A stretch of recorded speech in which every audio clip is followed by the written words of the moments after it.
Big boss Malayalam season 6 ഇന്നത്തെ ഇതിലും try day അല്ലായിരുന്നു. അവർക്ക് ടാസ്കൊക്കെ ഉണ്ടായിരുന്നു. നല്ല ബ്യൂട്ടിഫുൾ ആയിട്ടുള്ള ടാസ്ക് ഉണ്ടായിരുന്നു.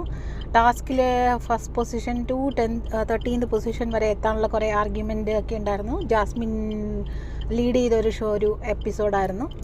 ദാറ്റ് കോമ്പറ്റീഷൻ ആയിരുന്നു. നന്ദനയും നന്നായിട്ട് സംസാരിച്ചു. പിന്നെ സിജോ സംസാരിച്ചു. ജിൻഡോ ഒന്നും സംസാരിച്ചില്ല. ഇങ്ങനത്തെ ടാസ്കുകളൊക്കെ വരുമ്പോൾ ജിൻഡോയ്ക്ക് സംസാരിക്കാൻ പറ്റില്ല. ജിൻഡോ ഒന്നുമേ സംസാരിച്ചില്ല. പിന്നെ ബാക്കിയുള്ള കണ്ടസ്റ്റൻസൊക്കെ ജസ്റ്റ് ഒന്ന് ടച്ച് ചെയ്ത് പോയി എന്നുള്ളതേ ഉള്ളൂ. വേറെ ഒരു ടാസ്ക് ഒന്നും ഉണ്ടായിരുന്നില്ല. പിന്നെ ഇന്നത്തെ എപ്പിസോഡിൽ മോഹൻലാലിൻ്റെ ബർത്ത്ഡേ ആണ് നാളെ. മോഹൻലാൽ ബർത്ത്ഡേക്കുള്ള പ്രാക്ടീസ് അവർ നടത്തിക്കൊണ്ടിരിക്കുന്നു. നാളെ മോഹൻലാലിൻ്റെ ബർത്ത്ഡേക്കുള്ള സ്പെഷ്യൽ എപ്പിസോഡുണ്ട്. അതിൽ വിജയ് യേശുദാസ് വന്ന് പാട്ട് പാടിയിട്ടുണ്ട്. കണ്ടസ്റ്റൻസിൻ്റെ കൂടെ അകത്തിരുന്ന് പാടിയിട്ടുണ്ട്. സ്റ്റേജിൽ പാടിയിട്ടുണ്ട്. ആങ്കറായിട്ട് രഞ്ജിനി ഹരിദാസ് വന്നിട്ടുണ്ട്. മോഹൻലാലിനെ നിർത്തിയിട്ടുള്ള സ്പെഷ്യൽ എപ്പിസോഡായിരുന്നു. Very beautifully. അത് നമുക്ക് നാളെ കാണാം. പിന്നെ ഒരു ഇതുള്ളത് റസ്മിൻ ഔട്ടാകും എന്ന് തോന്നുന്നു. എനിക്ക് കിട്ടിയ ന്യൂസ് അനുസരിച്ച് 95% റസ്മിൻ ഔട്ടായിട്ടുണ്ട്. സോ ബുധനാഴ്ചയുള്ള എപ്പിസോഡ് ഔട്ടായി കഴിഞ്ഞിട്ട് റസ്മിനെ നമുക്ക് എയർപോർട്ടിൽ കാണാൻ പറ്റുള്ളൂ. അത്രയൊക്കെ തന്നെ ഇന്നത്തെ വിശേഷങ്ങൾ. വേറെ വിശേഷങ്ങൾ പ്രത്യേകിച്ചൊന്നുമില്ല. പിന്നെ എന്തുകൊണ്ട് ശ്രീതു ഔട്ടാകാതെ നിൽക്കുന്നു എന്നുള്ളത് വലിയൊരു ക്വസ്റ്റ്യനാണ്.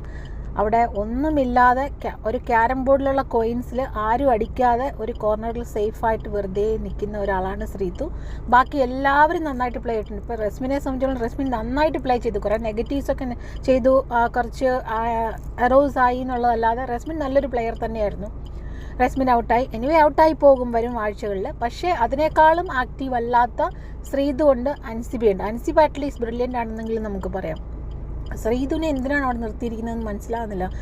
വെരി വാട്ടിക്കോൾ എല്ലാ പുറത്ത് പോയവരെക്കാളും ബാഡായിട്ടുള്ളൊരു കണ്ടസ്റ്റൻ്റാണ് ശ്രീതു. എന്തിനാണ് ശ്രീതു അവിടെ നിൽക്കുന്നതെന്ന് അറിയില്ല. സേഫ് ഗെയിം കളിച്ച് സേഫ് ഗെയിമേഴ്സായി. ഇപ്പോൾ മനസ്സിലായി അർജുൻ്റെ കൂടെ നിന്നാൽ മാത്രമേ തനിക്ക് അവിടെയും അതിനകത്തും സപ്പോർട്ടുള്ളൂ എന്ന് മനസ്സിലായതുകൊണ്ട് കോംബോ ഡാൻസൊക്കെ അർജുൻ്റെ കൂടെ ചെയ്യുന്നുണ്ട്. വളരെ കാൽക്കുലേറ്റ് സെൽഫ് സെൻറ്റേഡ് ആയിട്ടുള്ള ഒരു ലേഡിയാണ് അവരെന്തുകൊണ്ട് ഇത്ര സേഫായിട്ട് കളിക്കുന്നു, ഇമേജ് കോൺഷ്യസ് എന്നറിയില്ല. ആ പടം ഒരു സീരിയലിലെങ്ങാണ്ട് മലയാളത്തിൽ അഭിനയിച്ചിട്ടുണ്ട്. അല്ലാതെ കുറേ സിനിമയിൽ ചെറിയ റോൾസ്. ബട്ട് പുള്ളിക്കാരുടെ വെച്ചാലും പുള്ളിക്കാരി തൃഷ കൃഷ്ണൻ്റെ ഈക്വലാണ്. അങ്ങനെയാണ് അവരുടെ ബിഹേവിയർ. ബട്ട് ഓക്കെ, ഓരോരുത്തർക്കും ഓരോ ബിഹേവിയറാണ്. നോക്കാം. റസ്മിൻ പോയി. അടുത്തത് വന്നിട്ട് ശ്രീതു ഔട്ടാകുമോ എന്ന് നോക്കാം. മലയാളത്തിൽ മര്യാദയ്ക്ക് സംസാരിക്കാൻ പോലും അറിയത്തില്ലാത്തൊരു contestant. I don't know why. നോക്കാം.